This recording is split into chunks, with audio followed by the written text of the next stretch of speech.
Thank you, Madam Chair, Madam Vice Chair, and all of my colleagues here. Thank you, Ann. For the record, I am Delegate Michelle Guyton from District 42B in Baltimore County. And I want to point out, I don't need to point out to this committee that the language we use to describe people really, really matters. And I think we're probably all on the same page with that, no matter which Republican or Democratic Party we align with.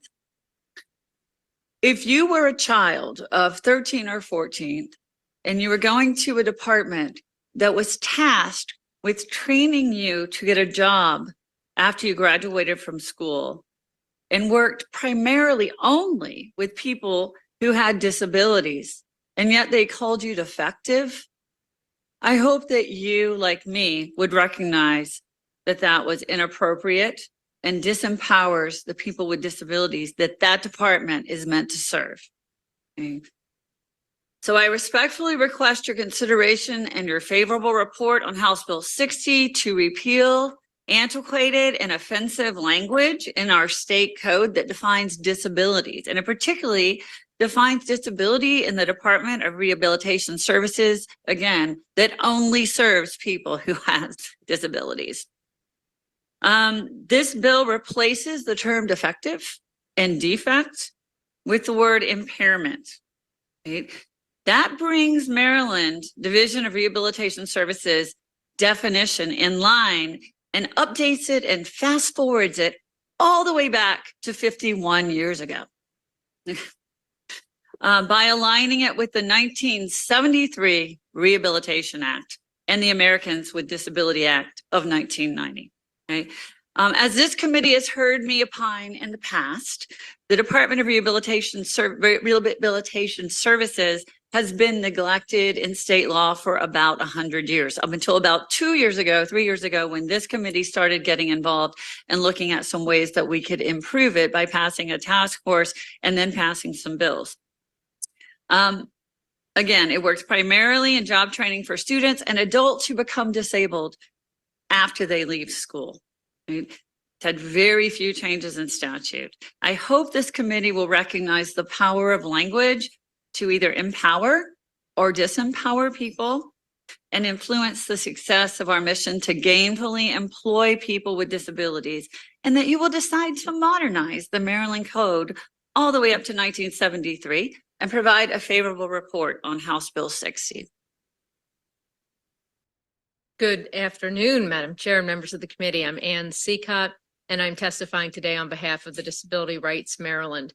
You had called Megan Jones. She had to take a sick baby from daycare this morning. So I get to read her testimony. House Bill 60, as you've heard, will update the Maryland Education Code definition of disability, replacing very outdated language. And again, as the sponsor has said so eloquently, just bringing us to 1973 in terms of the language. Viewing disability as a defect, as is in current code, contextualizes disability as an individual's problem and promotes harmful ableism. This language is a remnant of the medical model of disability, which placed the burden of inclusion solely on the people with the disability instead of on society to account for differences and attune to individuals' needs. The prevailing model is now a social model of disability, and the belief that the, quote, defect or infirmity doesn't lie with the individual, but with a society that does not always value the inherent worth of individuals with disabilities and account for their unique needs and seek paths to full inclusion.